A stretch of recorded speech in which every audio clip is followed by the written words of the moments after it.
केवल 19,000 रुपए के लिए एक भाई को अपने बहन की कब्र खोदनी पड़ गई और कंकाल उठाकर चल दिया रास्ते पर।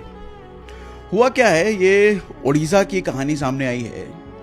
पूरा सुन के मन विचलित हो जाएगा आपका कि भैया ऐसा सिस्टम है हमारे देश का। दरअसल एक बैंक वाले ने बहन के मरने का सबूत मांगा, तो एक भाई को अपनी बहन की कब्र खोदनी पड़ी और फिर कंकाल को कंधे पर उठाकर 3 किलोमीटर पैदल चलना पड़ा। क्यों? क्योंकि भैया बहन के मरने का भाई के पास कोई सबूत नहीं था। बैंक ने कहा मर गई है तो सबूत लाओ। बेसिकली ये मामला है क्योंझर जिले का। यहाँ जीतू मुंडा एक गरीब आदिवासी है, मजदूरी करते हैं, पढ़े लिखे नहीं हैं। इनकी बड़ी बहन कलारा ने अपने मवेशी बेचकर बैंक में करीब 19-20 हजार रुपए जमा किए थे। जनवरी में कलारा की मौत हो गई।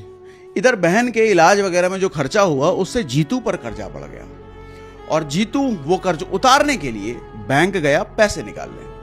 लेकिन बैंक ने कहा सबूत लाओ, यानी डेथ सर्टिफिकेट वगैरह कुछ तो लाओ या नॉमिनी लाओ।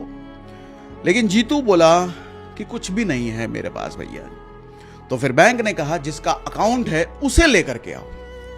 और जीतू 2 महीने तक बैंक के चक्कर काटता रहा।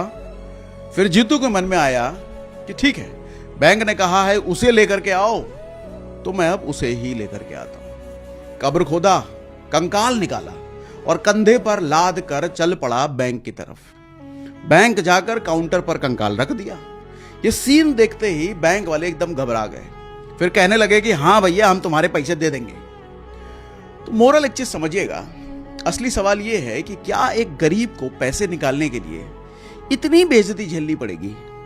क्या बैंक सरपंच से नहीं पूछ सकता? क्या एक फील्ड विजिट बैंक नहीं करवा सकती? और हाँ, कागज जरूरी है, लेकिन कागज के आगे अगर इंसान की बेबसी दिखनी बंद हो जाए तो फिर वो सिस्टम नहीं रह जाता, वो दीवार बन जाती है। और ऐसी दीवार किस काम की जो इंसानियत ही भूल जाए।